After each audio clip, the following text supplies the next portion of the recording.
Hey everyone, Brandon here with the Periphery.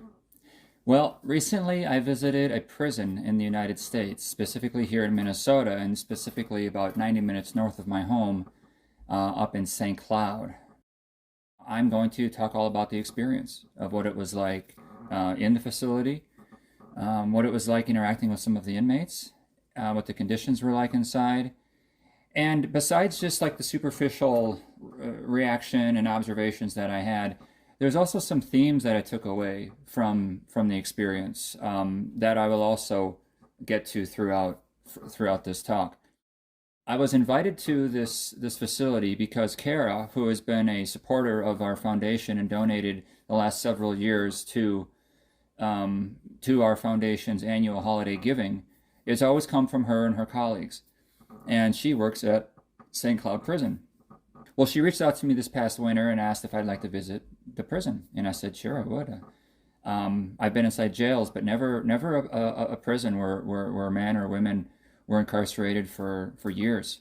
So I drove on up, and this is an old facility. This is one that's very visible too. A lot of prisons are out of the way and so forth. We don't see them. We don't think about them. It's kind of out of sight, out of mind. But this facility is unique because it is right off the main highway, Highway 10, just south of St. Cloud. And I live in northern Minnesota. I'm from northern Minnesota.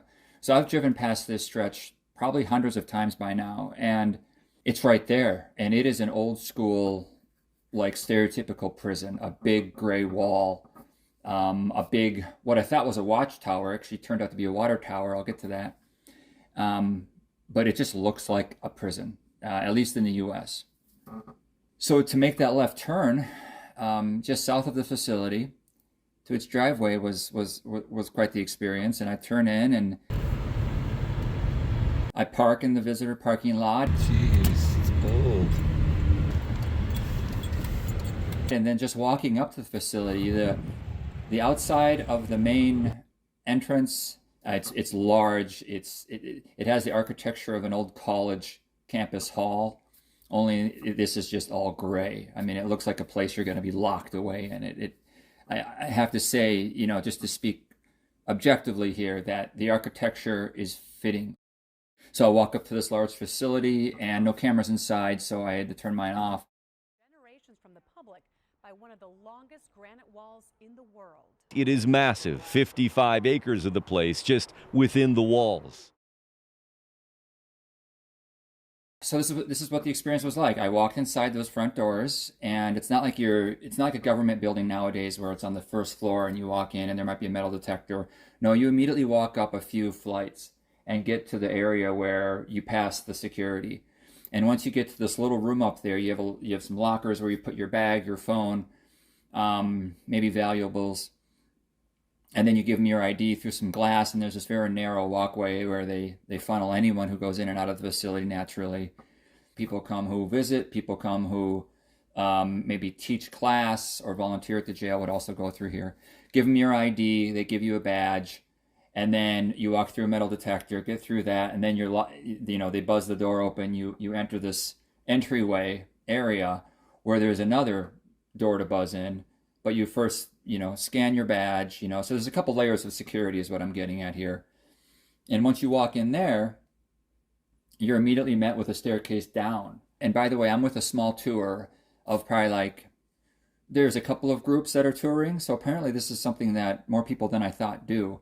And in this case, it was me with Kara. She was guiding this tour along with another officer. There was another employee who was bringing some family or friends along as well, and Kara had her two daughters with. So there were about 8 of us in our little group, and then there was another 1 or 2 other groups about our size taking a tour through the facility.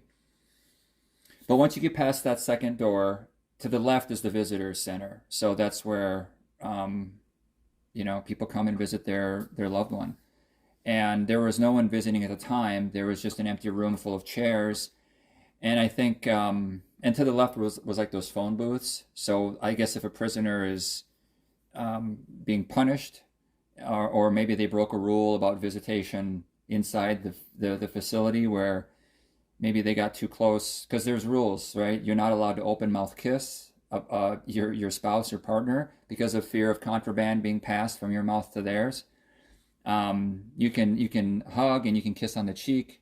So it's all these really strict rules that, on one hand, you're not surprised to hear because it's a prison, but on the other hand, it just it's a wake up call that, wow, this is a very restricted area. It's a place where your freedoms are tightly restricted, and that's, again, no surprise. But I guess it's easy to forget the little things. And then I think the most maybe moving aspect of that whole room was in the back. They had like yellow and orange. I can't remember the exact colors, but it was these very colorful walls and little chairs, and that's where families come. So an inmate may have kids or a niece and nephew or something that want to come visit dad or uncle, and that would happen back there. There was no one visiting at the time, so we left there and then we went downstairs. So we went up to get into the entryway, and then I was all the way back down again to get to the main level of the facility. And once we got down there, I immediately saw some inmates. These are guys dressed in, they have some issued blue jeans, and they all were the same kinds of blue jeans, at least from what I could tell. And then like a t-shirt.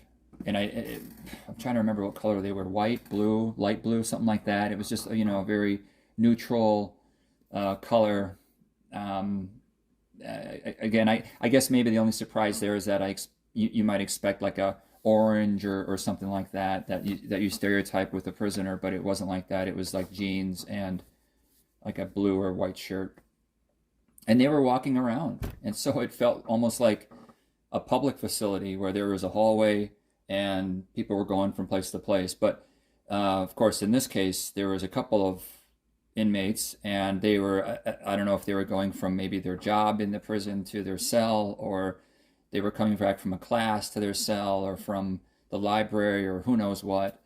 But just to see them kind of walking around, it immediately kind of like, oh wow, there's an inmate, and someone who's in here locked away for a long time. It had that like, oh wow, that's a real inmate, and I don't mean to like act all kind of weird about it, but it was a tad bit surreal because I'm just so affected by the fact that these individuals are locked away for so long. And that's not a statement about whether they should or shouldn't be. I'm just saying it's a harsh reality.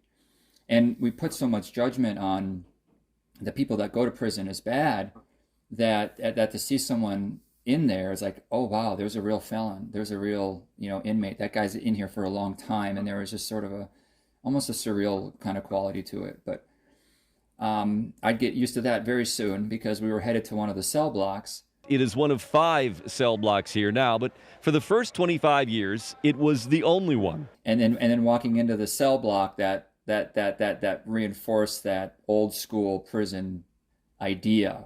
The cells. So again, there's 4 levels of them, and it's those big, thick metal bars over, a number of cells. The hallway it goes down. I don't know how many cells deep, maybe 20, and then 20, 40, 60, 80. And the cells are small. They're like as small as you imagine in like the Shawshank Redemption. These 6x10 cells house some of the state's toughest criminals. And a sink, a toilet. It's just super sparse and simple, and I would presume very, very boring. And we saw plenty of prisoners in these cells, and that this would be one of the themes of my visit: the dynamic between our guide and the prisoners that he was referring to. He spoke about, he was like a tour guide. Yeah, so we at this facility prisoners are allowed out of their cell this many hours a day, and they eat this many times a day, or they get to do this during recreation, and when they're in their cell they can do this or this. And he was talking about these individuals, but they were right behind him, and they were looking right at us. We were feet from them, on the same level as them. And then I looked up, and there was a couple. I could see a couple on the second level. The third and fourth were too high, but I could look up and see the second level, and there were guys looking down at us. And it was weird that the guard was talking about them as if they couldn't understand or something. The way it felt to me, the way it reminded me of a zoo, where the zookeeper is talking about the animals. And I know that's super loaded language, but it's honestly the way it felt to me. The dynamic of, and of course the literal uh, comparison, because these men are behind bars like an animal. And again, I'm not saying that they shouldn't be there. It's just what it is. It was a very demeaning experience, and the guys were not pleased. I think one of them was looking out curious, like, oh, who are these visitors? But the ones on our level was just looking at us. One was like ignoring us, and he was just sitting in his little thin little mattress bed, laying there watching the TV. And what was really like exposed was when we were about to walk down the corridor further to other cells, and then Kara, my friend who organized this tour, stopped us and said, "Oh, don't, no, the guy, he's going to the bathroom." And so had we have kept walking, that guy would have been on the toilet while we walked right by him. Basically, it's like walking by a bathroom with an open door and someone's on the toilet.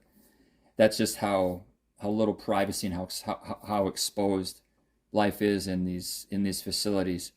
It kind of strips you of your dignity. So anyway, we visited a couple of cell blocks, and then the second cell block was the next, I think, real moving experience, and that was when Kara, the one who set up this tour, she went and got a prisoner who was out of his cell to come talk to us. And I was a little like, what are you going to say to this guy? And I feel that way for a couple of reasons. One, it's like, what kind of small talk can you have with someone locked away in prison? And you can think of some awkward questions, of course, you could ask. And in fact, I've got a lot of questions I would ask him if it were one-on-one and there was more time. But being that we were in a group and it had that group dynamic conversation, what do you do really for small talk with an inmate? But no, she flagged him down actually because he was a mentor, and this was a new program they started a couple of years ago where they started to have inmates mentor other inmates. And Kara explained it as being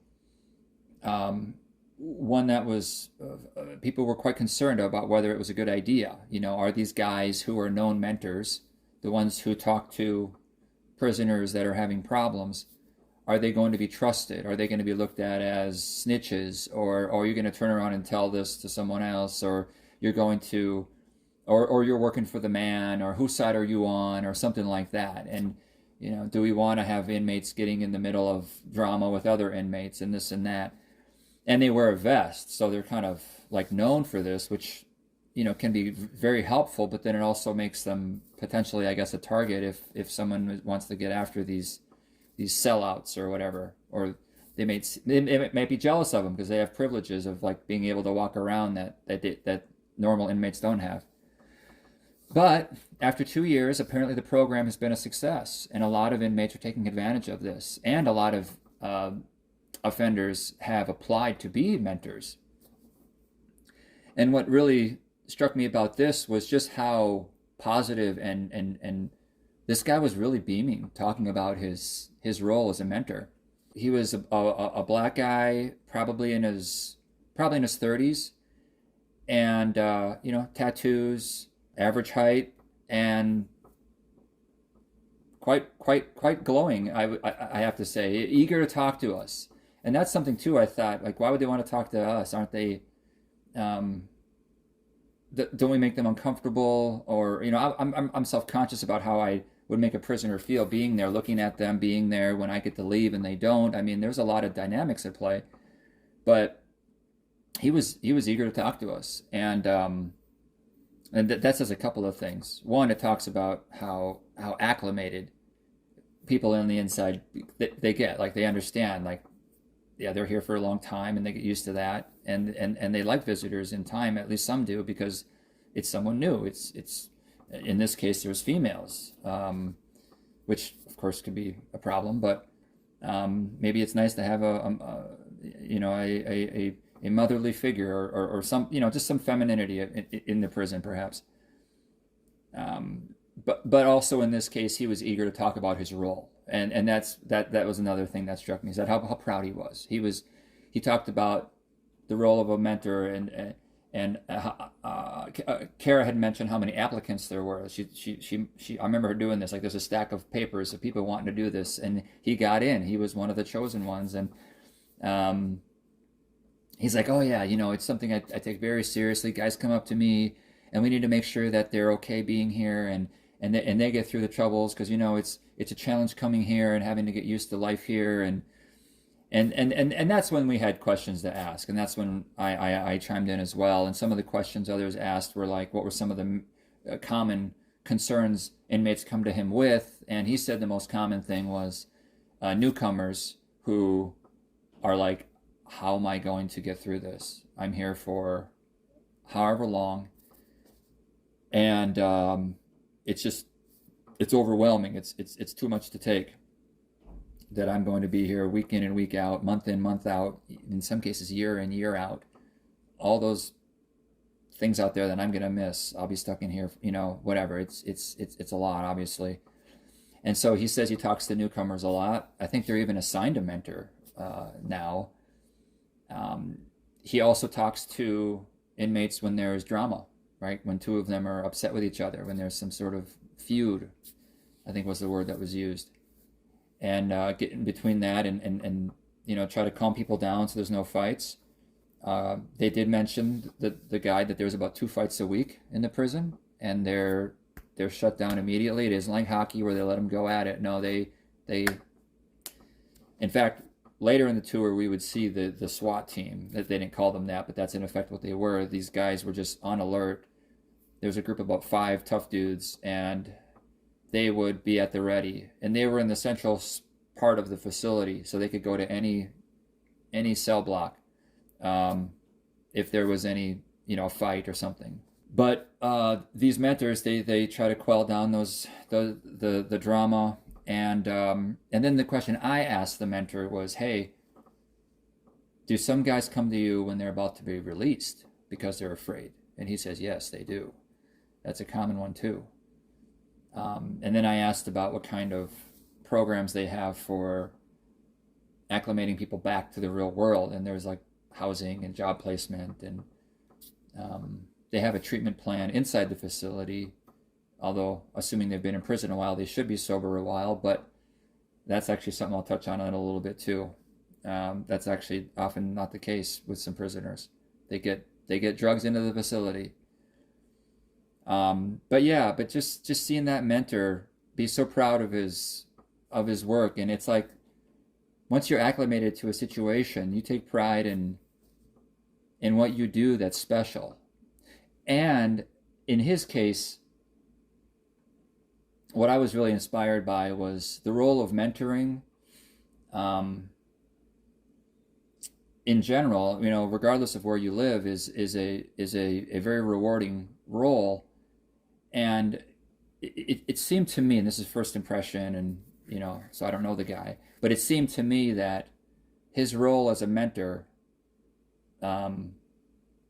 just allowed him to have that spiritual satisfaction of helping other people, being there for other people, having them come to you, having them grateful for you, having them cry to you, having them, just lean on you. That really fulfilled him. He seemed super fulfilled, I have to say. Like, he had a big smile, and he was talking very proudly about it. And it was also a juxtaposition of realizing he's in there for a very serious offense. One of the requirements for being a mentor is you need to have at least 3 years left on your sentence. So I'm guessing that's so you don't begin the role and then leave months later.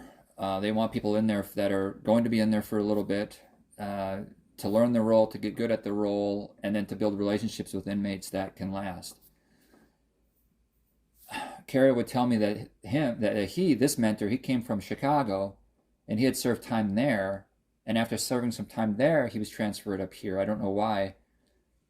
And then he had at least 3 more years on his sentence. So he serves many years. So he did something very serious, and yet here he was, as kind as can be, right? I mean, it is a really powerful lesson in holding two seemingly contradictory positions at the same time. You know, I talk about them being treated like zoo animals, or at least that's how it felt, and this guy being a fantastic person to us, and apparently to all these other inmates, this mentor. So you see this side where you feel for these men, right? But then, you know, tell that to the family of the victim, of their victim, right? So it's tricky holding these two things at the same time, and you wish for more humane treatment for people in these facilities. But in general, I mean, there was a guard killed in Minnesota last year by I don't know the circumstances. Maybe I'll look it up and then put it on the screen. So I've got that research for this video. But these are dangerous places, and many of these are dangerous men, and you want to be kind. And Kara and he had a good, you know, they were friendly. Like there apparently is a good relationship there. But then if you do that with all the prisoners, would they walk all over you? Would they disrespect you? Would they even harm you? And it's such a fine line that these facilities walk. But between the cell blocks and, like I said, that hallway, and then we would visit the cafeteria where there was no one, but there it is. We could smell the food being cooked for the next meal. It had almost a campus feel to it in a dark way. We went outside to the yard, and it was a huge open area. 55 acres of property in central Minnesota has been home to St. Cloud Prison since 1889. Again, this is an old school facility, this huge concrete, or it's not concrete, it looks like concrete, the color, but it's one of the longest granite walls in the world. It was constructed out of the granite that was mined inside. There's 2 quarries inside the wall. It was built with inmate labor. It's actually made from a quarry inside the wall, and it was built by prisoners. That granite wall, by the way, the longest in the world, is not the only layer of security anymore. So obviously the walls themselves are, I don't know how one would even, maybe you could try, if you were really good at rock climbing, you could try to climb the texture of the limestone, because there was some depth to it. But you would have to get over the chain link fence, which they've put inside the facility first, with barbed wire angled out toward you. And then once if somehow you scaled that, then in the moat between the chain link fence and the actual outer wall, there is mounds of razor wire. They've never had a concern about an escape, and I also asked about, like, are they digging through the wall to try to get out? And he's like, we've never had a Shawshank here either. What they have had, interestingly, is someone trying to climb the wall to look in the facility, and they've had drones flying in over the wall, and other prisons have had that concern too. They told us, and maybe a drone will come in quietly, undetected, at night or something, and it'll drop off a bag of drugs or something in a nondescript location arranged by the prisoner and his outside source, and then the prisoner would just walk out there nonchalantly and just pick it up, and there you go. No, it hasn't been a real issue, escapes, and but what has been an issue is contraband getting in, and there was an overdose in the facility where I don't know if the inmate died, but they at least overdosed, and cell block, or maybe, I don't know how they did it one at a time, but they went through every single cell, and they found a lot of fentanyl after this inmate overdosed. And they said usually it comes through the mail. They check the packages. Again, no privacy. But the tour guide talked about how nowadays you can get a package with a piece of paper, and I don't know if this is what the paper looks like, but I had it handy. A piece of paper, and the paper is the fentanyl, right? So I remember on the movie Traffic, Catherine Zeta-Jones's character talked to the drug guy, the cartel guy from Mexico or wherever, and said, "Hey, we can use these dolls to transport narcotics." And he's like, "Lady, we've been doing that forever. That's nothing new." She's like, "No, no, no. It's not in the doll. It is the doll. This is cocaine. You just need to dissolve it or whatever to make it work."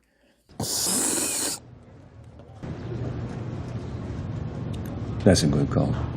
I asked about toilet alcohol because I remember hearing that back in the day about how in prison you would make moonshine or some sort of wine, some sort of booze from your toilet water, and he said, "Oh, hooch," the tour guide. "Oh, you mean hooch? Yeah, we haven't had that. It's not as popular as it was 10 years ago," he said.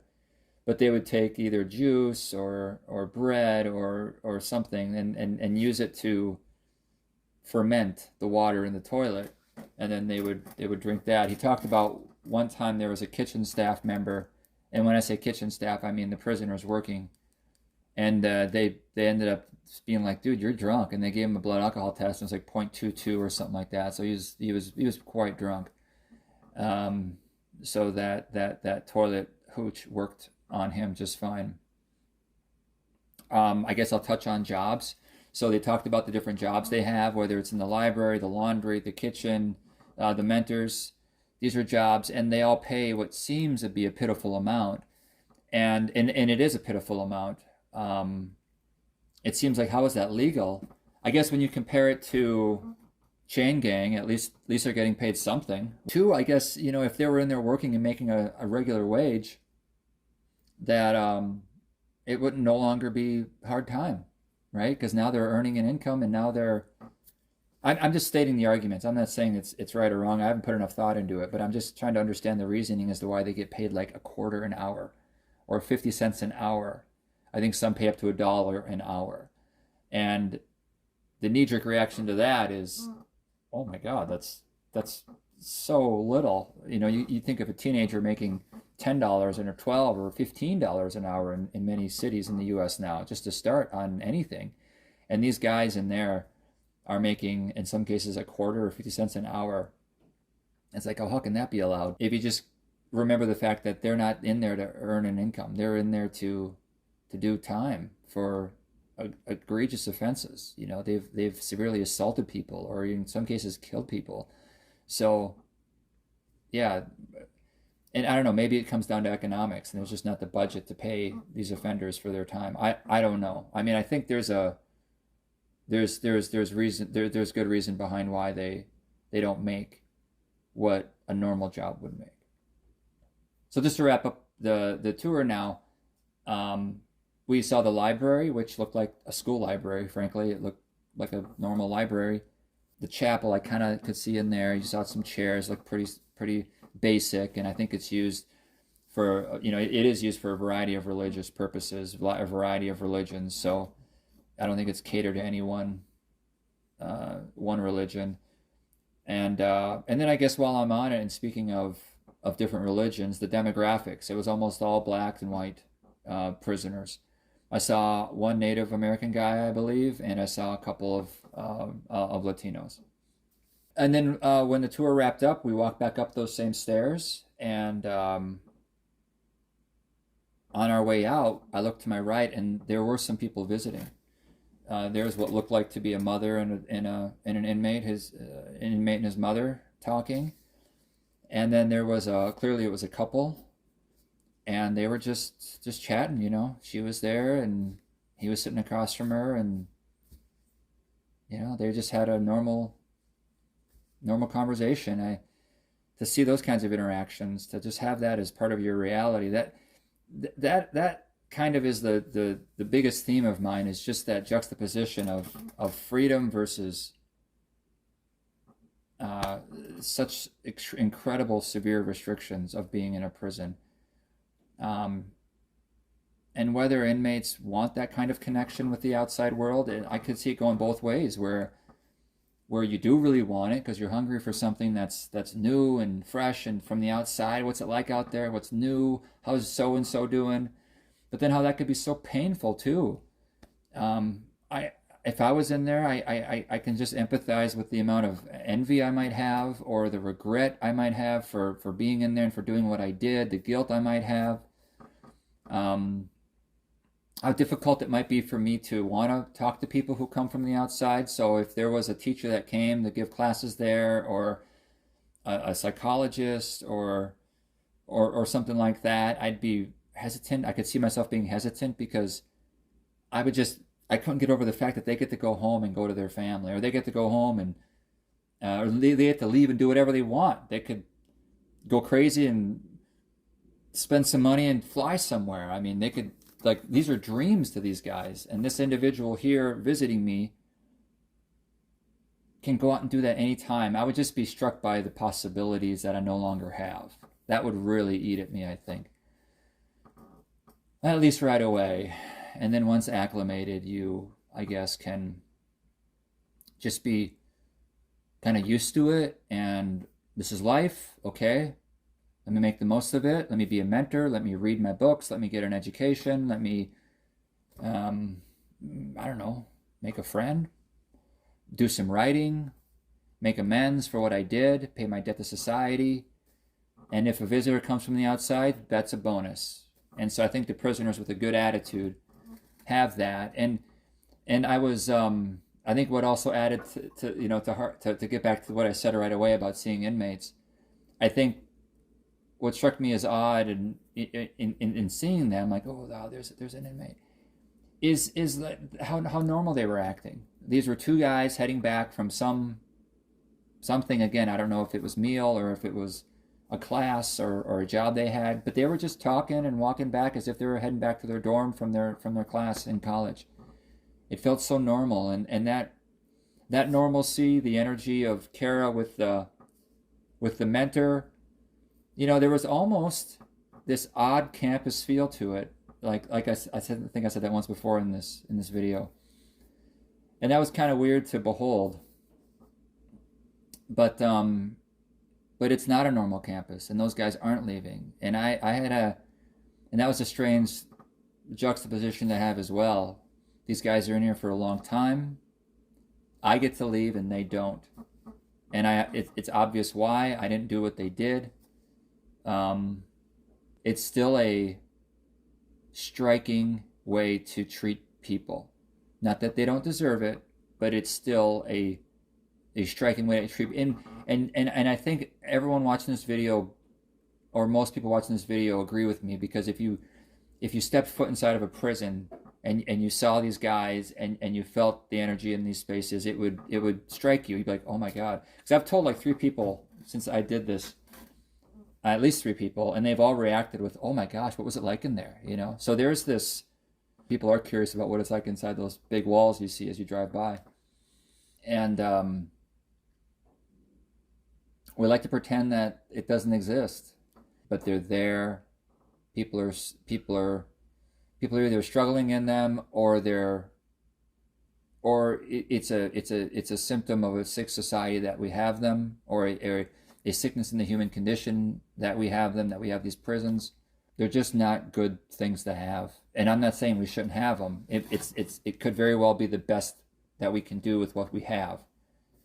But it's not a good thing that we have to have them, I guess is the way I might put it. And if there were a better way to handle the situation than putting men in cages like this, then that obviously would be preferred. But I guess it hasn't been come up with, or in fact, it's often praised. And it's trying to hold the two things at the same time. You go in there and you talk to guys and you see them behind bars and you feel bad and you see their humanity and you wish you didn't have to treat them like that.